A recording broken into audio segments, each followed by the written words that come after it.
Bismillahirrahmanirrahim. Assalamualaikum warahmatullahi wabarakatuh.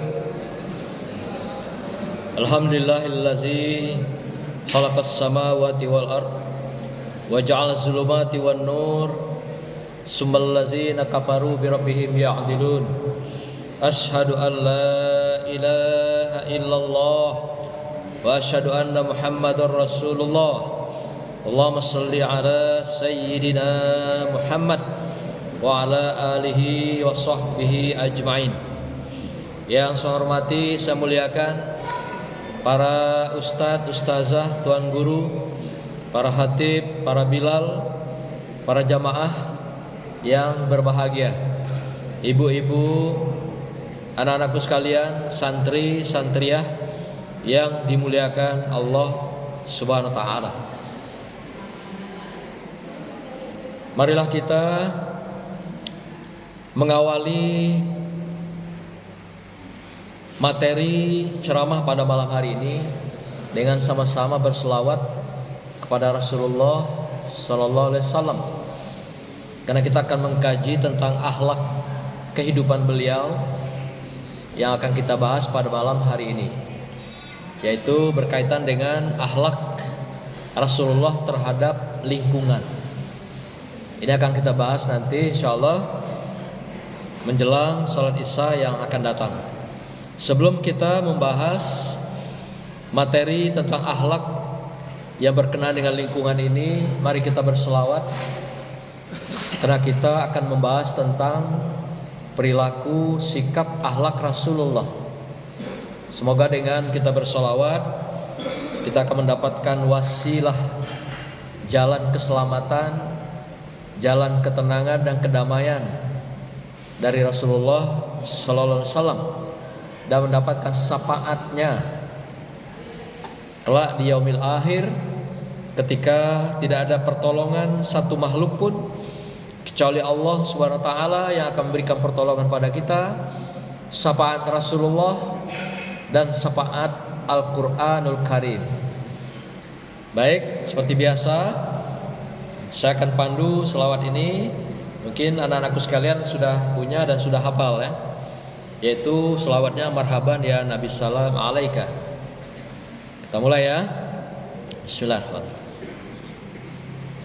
Marhaban ya Nabi salam alaika, marhaban ya Rasul salam alaika, marhaban ya Habib salam alaika, marhaban salawatullah alaika.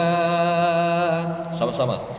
Marhaban ya Nabi salam alaika, marhaban ya Rasul salam alaika, marhaban ya Habib salam alaika, marhaban salawatullah alaika. An-Nabi sallu alaih salawatullah alaih wa yanalul barakah kullu man shalla alaih kullu man shalla alaih. Sama-sama. Marhaban ya Nabi salam alaika, marhaban ya Rasul salam alaika, marhaban ya Habib salam alaika, marhaban marhaban salawatullah alaika. Kali lagi, marhaban ya Nabi, salam alaika. Marhaban ya Rasul, salam alaika. Marhaban ya Habib, salam alaika. Marhaban salawatullah alaika. Allahumma shalli wa sallim alaihi. Hadirin yang dimuliakan Allah, malam ini kembali kita melanjutkan kajian kita, yaitu berkenaan dengan akhlak Rasulullah dalam hal berkenaan dengan akhlak terhadap lingkungan. Saya awali pembahasan ini dengan surah Ali Imran ayat 112 yang berbunyi, A'udzubillahi minasyaitonirrajim, Bismillahirrahmanirrahim. Duribat alaihimuz zillatu aynama sukipu illa bihablim minallah wa hablim minan nas ilal ayah. Sadaqallahul azim. Mereka akan diliputi kehinaan. Kita semuanya, saya, saudara, akan diliputi oleh kehinaan dimanapun kamu berada atau mereka berada, kecuali jika mereka berpegang teguh kepada ajaran Allah, agama Allah, dan juga memegang teguh perjanjian, ikatan, silaturahim dengan sesama manusia. Sadaqallahul azim. Hadirin yang berbahagia, anak-anakku sekalian, dalam ayat ini mengatakan dengan jelas bahwasanya kita tidak bisa melepaskan ikatan hubungan antara kita sebagai manusia dengan Allah Subhanahu wa taala. Demikian juga kita tidak bisa melepaskan hubungan kita dengan sesama makhluk, antaranya manusia dan makhluk lainnya. Maka itu dalam sebuah hadis katakan ada juga namanya minal alam.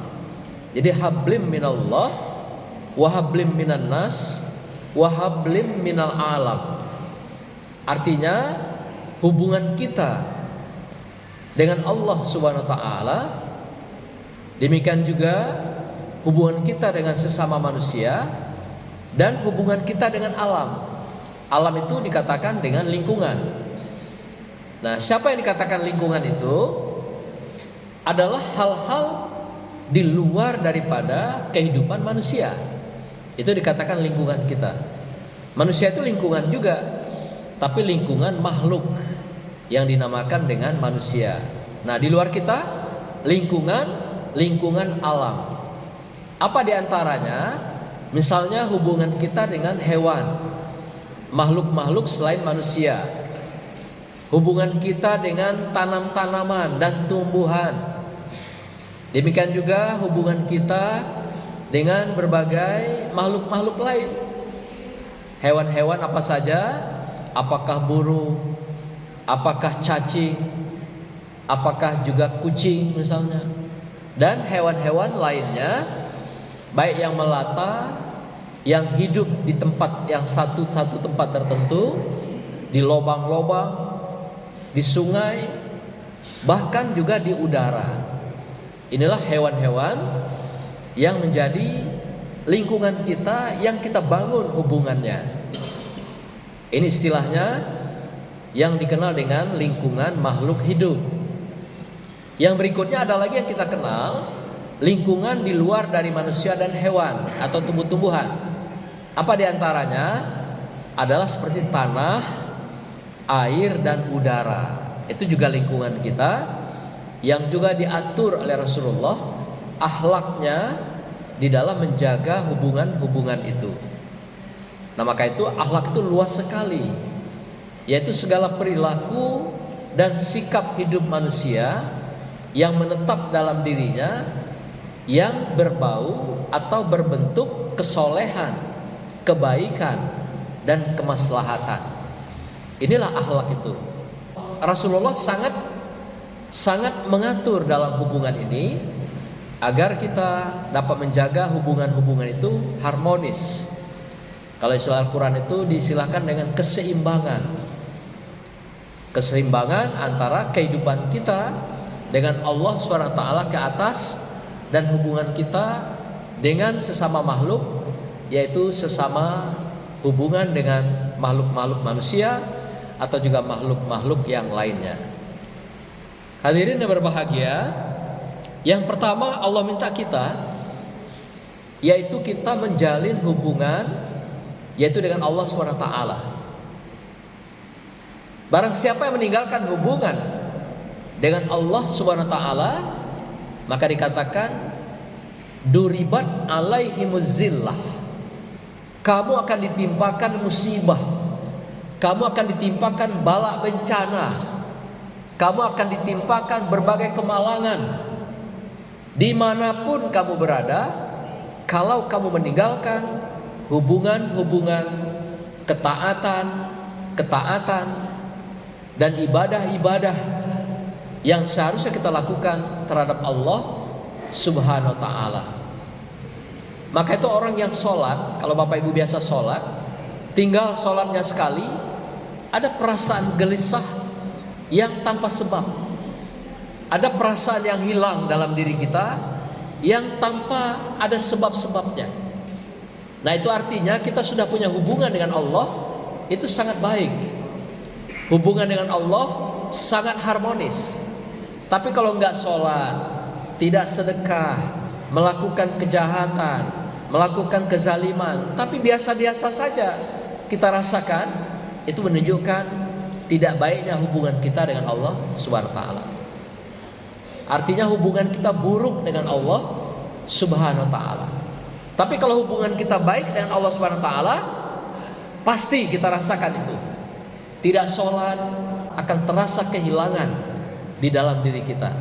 Yang biasa melakukan sholat rawatib misalnya, ya, sebelum subuh 2 rakaat, sebelum zuhur dan sesudah zuhur 2 rakaat, setelah maghrib, ya, setelah isya. Nah, kalau kita sudah biasa melakukan sholat pengiring, sholat wajib 2 rakaat, ternyata kita tinggalkan, terasa ada sesuatu yang hilang. Begitu juga pagi hari, Bapak Ibu biasa melaksanakan misal jam 6 sholat istiraq. Istiraq itu sholat menunggu jam 6 itu fajar tiba atau pagi hari datang, yang nilainya itu sama dengan kita melaksanakan ibadah haji dan umroh. Kalau kita tidak melakukan, padahal kita sudah biasa melakukan, ada sesuatu yang hilang dalam diri kita. Demikian juga pagi hari, kalau kita sudah biasa melaksanakan sholat duha, yang merupakan pembuka pintu-pintu rezeki kita, pintu-pintu kedamaian dan ketenangan kita, pintu-pintu kesehatan dan keselamatan kita hari itu, pintu-pintu dimudahkan kita belajar hari itu duha. Jadi kalau Bapak Ibu mau dimudahkan hari itu, lakukan duha minimal 2 rakaat. Ada yang melakukan sampai 12 rakaat, boleh, nggak apa-apa. Makin banyak, makin mantap, makin banyak yang diberikan Allah pada kita atas doa-doa yang kita lakukan.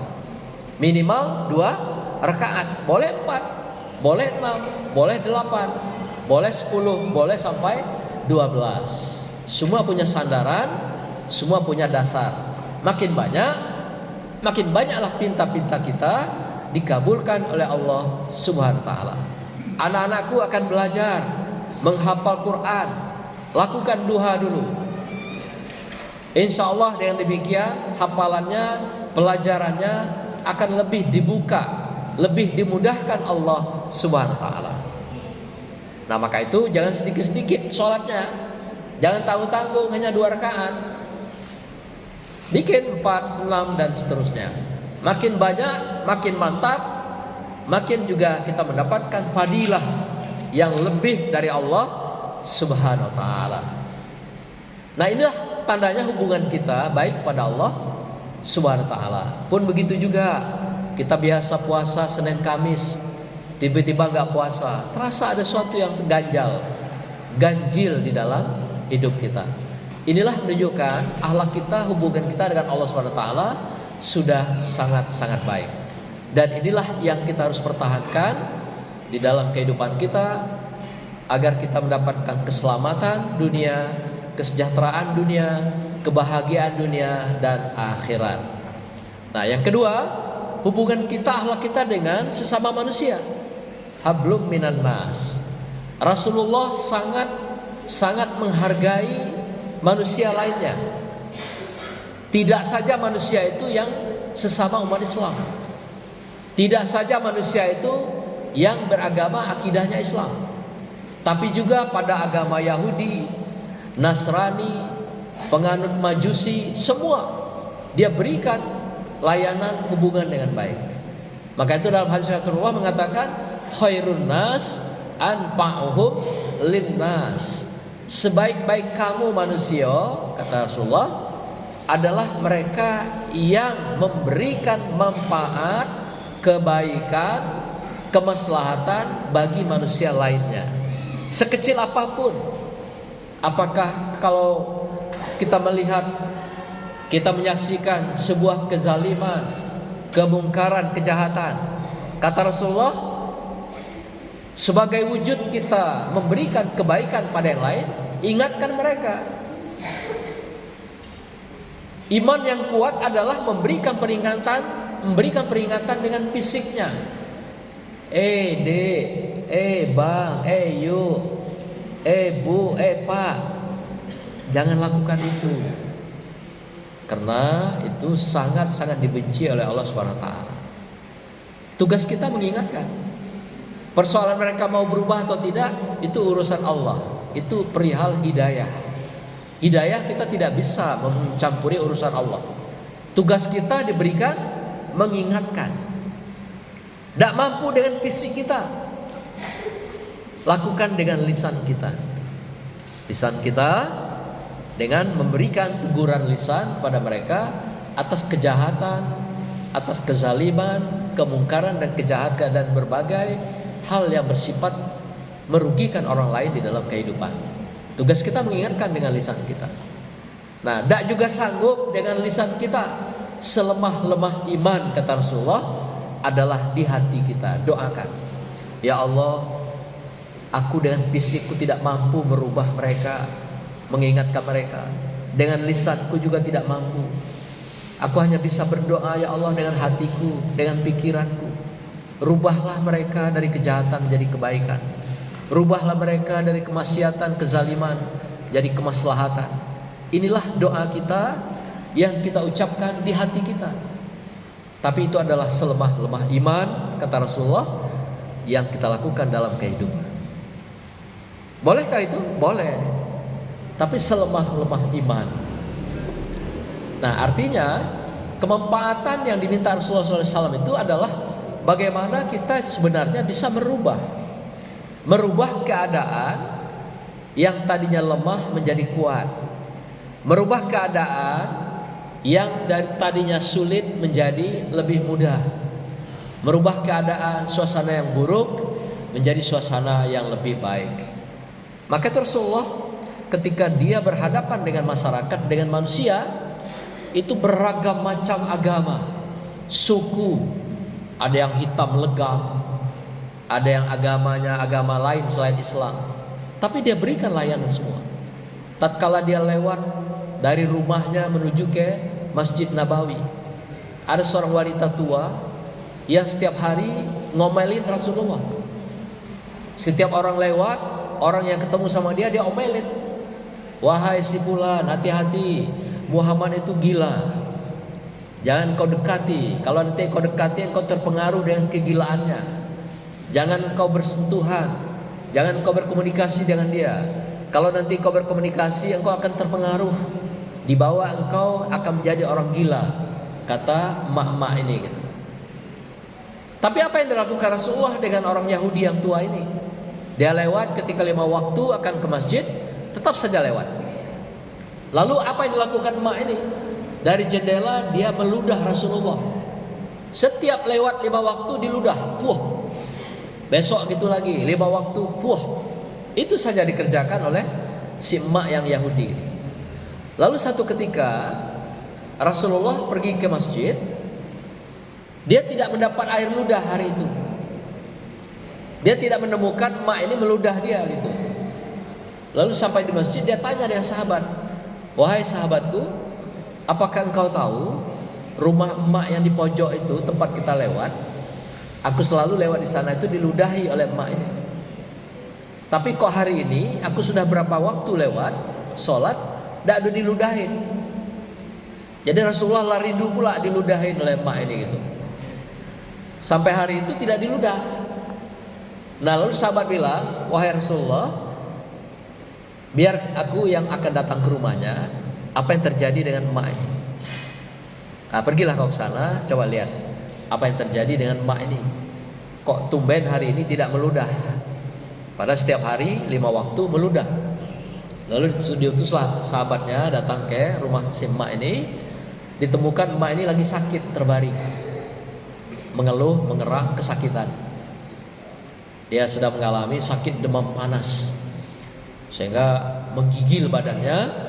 Lalu sahabatnya melihat, tidak tega, tidak sampai hati, hanya mendoakan agar emak ini sembuh. Lalu dia kembali ke masjid, melapor pada Rasulullah, "Ya Rasulullah, aku menemukan emak yang rumahnya di pojok itu." Nah, terus apa yang terjadi kata Rasulullah? Rupanya emak ini sedang terbaring sakit, sedang mengerang kesakitan, mengeluh, menggigil badannya, demam tinggi. Nah, dengan demikian Rasulullah setelah mendengar kata sahabat ini, dia mampir ke rumah emak ini. Dia masuk ke rumah, "Assalamualaikum." Padahal dia Yahudi, tapi tetap diucapkan salam oleh Rasulullah sallallahu alaihi wasallam sebagai ungkapan kemanusiaan, memberikan selamat doa kepada si emak ini. Datang ke rumah emak ini, dilihat, lalu didoakan oleh Rasulullah. Lalu ketika datang tadi, si emak ini menangis melihat Rasulullah, menangis terseduh-seduh dan menyesal. Lalu Rasulullah bertanya, "Wahai emak, kenapa emak menangis terseduh-seduh? Aku datang ke sini menjenguk engkau dan mendoakan agar engkau lekas sembuh," kata si Rasulullah SAW dengan didampingi oleh para sahabat. Lalu emaknya bilang, "Aku minta maaf pada engkau." "Kenapa ya emak?" "Setiap kau lewat di rumah aku ludahin. Setiap kau lewat di rumah aku caci maki. Tapi sekarang aku terbaring sakit dan ternyata engkau tidak membalas apa yang aku lakukan itu dengan air ludah yang sama, dengan caci maki yang sama. Tapi malah engkau datang ke rumahku, mendoakan aku, malah membawa buah tangan lagi melihat aku yang sedang terbaring sakit." Disitulah si emak ini malu dan juga menyesali apa yang sudah dia lakukan. Nah, inilah akhlak Rasulullah, menghargai tetangganya, lingkungannya di dalam hubungan kemanusiaan. Tidak peduli dia orang Islam, Yahudi, Nasrani, Majusi, dia hargai siapapun orang yang ada di lingkungannya karena dianggap adalah manusia. Maka itu dalam hadis tadi dikatakan khairun nas. Tapi bukan dikatakan khairul muslim, tidak. Sebaik-baik manusia. Bukan dikatakan khairul muslim, sebaik-baik orang muslim, enggak ternyata. Rasulullah sudah mengingatkan sebaik-baik manusia anfa'uhum linnas. Tapi tidak dikatakan lil muslimin. Jadi sebaik-baik manusia adalah manusia yang dapat, yang mampu memberikan manfaat, kebaikan, kemaslahatan pada manusia lainnya. Jadi bukan dikatakan sebaik-baik orang muslim adalah orang yang memberi kemanfaatan pada muslim lainnya. Ternyata tidak. Tapi manusia. Nah, artinya pesan kemanusiaan itu tidak saja untuk satu agama, tapi adalah untuk semua agama, untuk semua warna kulit.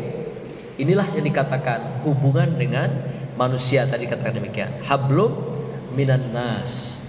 Tapi bukan hablum minal muslim. Oleh karena itu seperti kita korban misalnya, ya. Ketika korban ada yang datang non muslim, datang meminta atau juga minta dibagikan korban hewan yang sudah kita potong. Boleh dikasih, nggak apa-apa. Karena korban itu syiar. Syiar itu adalah cara kita memberikan, menggelorakan semangat gairah keislaman itu pada orang lain. Jadi bukan saja syiar itu untuk yang sesama muslim, tapi juga kepada non muslim. Maka hari itu diharapkan Rasulullah, diminta oleh Rasulullah, tidak ada yang tidak makan daging, kira-kira begitu.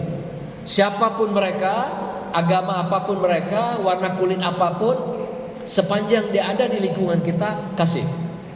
Sehingga semuanya saudara kita, sesama manusia, menikmati daripada kurban itu. Nah, beginilah Rasulullah mengajarkan pada lingkungan manusia lainnya. Dalam hadis yang lain juga demikian, bahwa dikatakan, tidaklah beriman kamu sebelum kamu mencintai manusia yang lainnya seperti mencintai dirimu sendiri. Artinya dari golongan apapun mereka, adalah kecintaan yang diminta oleh Rasulullah Sallallahu Alaihi Wasallam. Banyak sekali contoh-contoh Rasulullah memberikan bagaimana hubungan-hubungan menjalin silaturahim dengan sesama, apakah seagama atau yang bukan seagama. Banyak sekali kisah-kisah ini. Bapak Ibu sekalian yang berbahagia, yang berikutnya, bagaimanakah hubungan yang dilakukan oleh Rasulullah kepada hal-hal yang lainnya? Misalnya, apakah dikatakan dalam konteks lingkungan-lingkungan, apakah lingkungan alam, lingkungan tumbuh-tumbuhan dan sebagainya. Dalam sebuah ayat dikatakan, yaitu surah Al-Qasas ayat 77, yang berbunyi Bismillahirrahmanirrahim, wabtaghi bima atakallah daral akhirah wala tansa nasibaka minad dunya wa ahsin kama ahsanallahu ilaik wala tabghil fasada fil ard innallaha la yuhibbul mufsidin. Apa dikatakan Allah di sini? Carilah nikmat di akhirat sebanyak-banyaknya dengan amal ibadah, ketakwaan kita dan amal soleh. Tapi ingat kata Allah, wala tansa nasibaka minad dunya. Kamu jangan lupa, kamu harus ingat bahwa sekarang itu kamu hidup di dunia. Artinya, sekalipun kita mentaatkan diri, ibadah, beramal soleh pada Allah untuk persiapan akhirat, jangan lupa kamu sekarang itu hidup di dunia, kata Allah.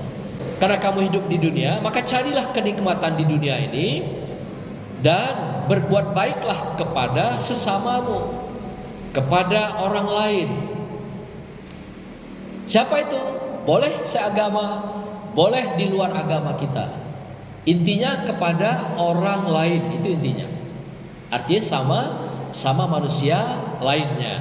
Sebagaimana Allah telah berbuat baik kepadamu, telah memberikan nikmat sehat, telah memberikan nikmat iman dan takwa, telah memberikan nikmat kita bisa bernapas, bisa makan dan minum dengan nikmat, bisa tidur dengan nyenyak, bisa menikmati berbagai rezeki-rezeki Allah, bisa berbagi. Itu semua nikmat yang diberikan Allah kepada kita. Oleh karena itu kata Allah, berbuat baiklah kepada sesamamu sebagaimana Allah telah berbuat baik kepada kamu, dan janganlah kamu berbuat kerusakan di muka bumi.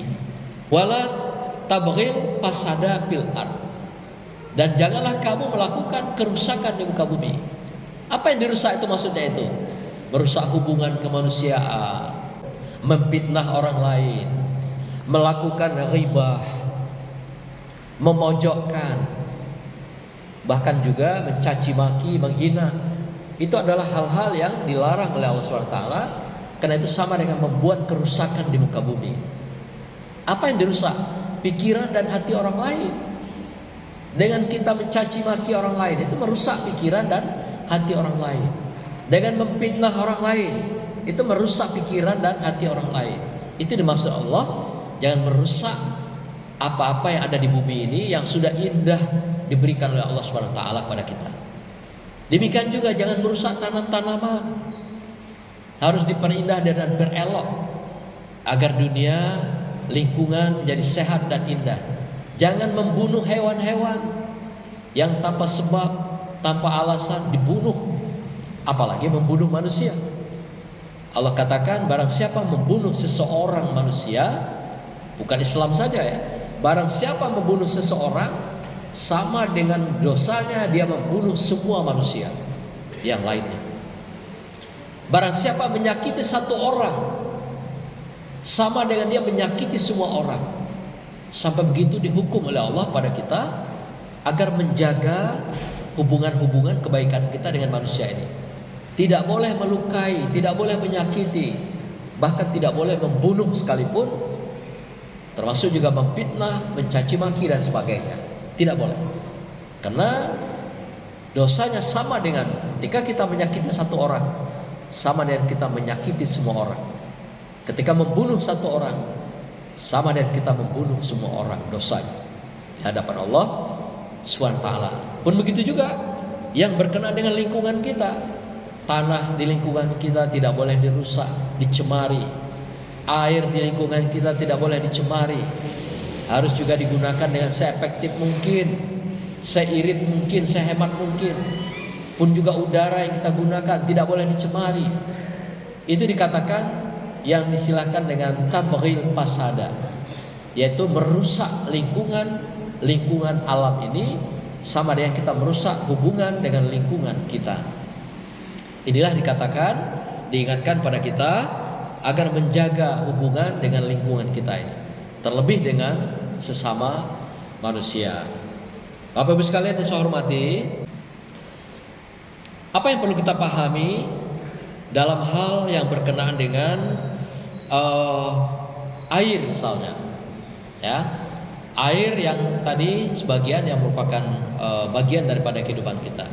Air itu dikatakan dalam surah Al-Baqarah ayat 164 adalah berasal dari langit. Kalau begitu, kok air itu ada di dalam tanah, ada dalam sumur? Ternyata semua air itu kalau dalam Al-Baqarah ayat 164 ini dikatakan air itu dari langit, dicurahkan ke dalam bumi, ke dalam tanah. Lalu dengan demikian tanah itu menjadi hidup, tumbuhlah tumbuh-tumbuhan. Dari air itu juga diciptakan semua makhluk yang lain. Apakah tumbuh-tumbuhan tadi, hewan-hewan yang ada di tanah atau di bumi. Jadi semua itu sumber kehidupan berasal dari air ternyata. Maka itu kalau Bapak Ibu, saya pernah berkomunikasi dengan teman-teman kita yang agama non-Muslim. Agamanya adalah Buddha, ada juga Konghucu, Chinese. Jadi mereka itu mayatnya dibakar. Dibakar. Ketika mayat itu dibakar, sisa yang sebenarnya yang ada di dalam tubuh itu paling-paling nggak sampai 5% dari tubuh itu yang tersisa. Berarti 95% dari tubuh kita ini semuanya adalah air. Mulai dari kepala, badan sampai kaki. Di sini ada Mas Joko kan? Mas Joko punya pengalaman yang bakar mayat ya. Cuma 5% tubuh kita ini yang sisa debu itu, yang kita misalnya katakan 80 kilo. Ada ibu-ibu yang 80 kilo yang makmur misalnya, ya, itu cuma 5% dari 80 kilo itu sebenarnya yang ada di dalam tubuh kita itu. Ketika dibakar habis semuanya, tinggal 5%. Jadi kalau 5% dari 80 kilo, ya sekitar 4 kilo lagi tinggalnya. Itu paling banyak itu abunya, sisanya. Ternyata yang lain itu apa? Air yang ada di permukaan kulit, di dalam kulit, yang di sekitar tulang-tulang dan sebagainya. Nah ternyata semua kehidupan kita ini dari air. Maka itu Allah minta agar dijaga ini air, tidak boleh dicemari, dikotori, ditutup sumber perjalanan air ini. Dan juga diminta kita menggunakan air itu dengan seefektif mungkin. Efektif itu dengan irit, bukan mandi barbur sehingga airnya habis 1 ember atau 1 drum untuk mandi seseorang. Nah itu sudah dianggap pemborosan. Maka itu air pun diminta oleh Rasulullah kita gunakan dengan irit. Dengan juga irit itu artinya efektif, menggunakan air seperlunya gitu. Jadi air yang berlebihan digunakan itu juga tidak boleh, dicemari juga tidak boleh. Nah begitulah ajaran Rasulullah, akhlaknya terhadap lingkungan ini. Demikian juga hal yang berkenaan dengan tanah. Tanah tidak boleh dicemari, tidak boleh dikotori. Seperti hari ini kita temukan di bumi kita ini, tanah ini sudah dicemari. Apakah dengan penggalian batu bara yang kemarin kita lihat dia sudah jadi danau, ada yang meninggal di gundukan di kolam-kolam bekas-bekas batu bara itu. Ada juga yang bekas diolah dengan emas. Ketika menggunakan dompet digali juga seperti danau, kemudian ditimbun oleh air, lalu banyak yang mati di sana. Demikian juga ketika menggali emas, masuk ke dalam kedalaman sampai 10 meter, lalu tanahnya runtuh, mati gitu. Nah itu gara-gara kita mencemari tanah kita yang seharusnya tanah itu dipelihara dengan baik. Tapi karena kebutuhan kehidupan, kadang-kadang orang rela melakukan apapun, yang penting dapat uang. Apalagi di wilayah timur kita melihat ada nikel misalnya, selain emas juga ada batu bara, macam-macam yang dikembangkan, yang digali, ada air raksa juga yang disedot dari tanah itu. Nah, semua itu adalah sumbernya dari air dari langit. Dan Allah yang turunkan air itu dan diberikan dalam perut bumi, termasuk kita pun dijadikan dari tanah awalnya, dan itu pun awalnya dari unsurnya air yang paling banyak. Inilah gambaran Rasulullah mengingatkan kita tidak boleh melakukan sewenang-wenang terhadap lingkungan kita, terutama dalam hal yang berkenaan dengan air. Begitu juga yang berkenaan dengan tanah tadi. Ternyata tanah itu pun Rasulullah mengatakan hati-hati tanah itu. Kamu jangan sampai nanti ngukur tanah orang, jangan sampai ngambil tanah orang. Dan itu sangat sanksinya besar sekali yang dikatakan oleh Rasulullah itu. Dalam sebuah hadis diungkapkan yang diriwayatkan oleh Bukhari Muslim, barang siapa mengambil sejengkal tanah milik orang lain dengan cara merampas atau cara zalim, maka pada hari kiamat nanti tanah tersebut akan dikalungkan padanya sebanyak 7 lapis sesuai dengan tanah yang diambil tadi. Jadi kalau diambil tanah orang semeter, Bu, 7 lapis nanti jadi kalung kita. Nah, dia akan datang bangkit di hari akhirat. Hati-hati dengan tanah. Di samping tidak boleh dicemari, jangan ngambil tanah orang lain.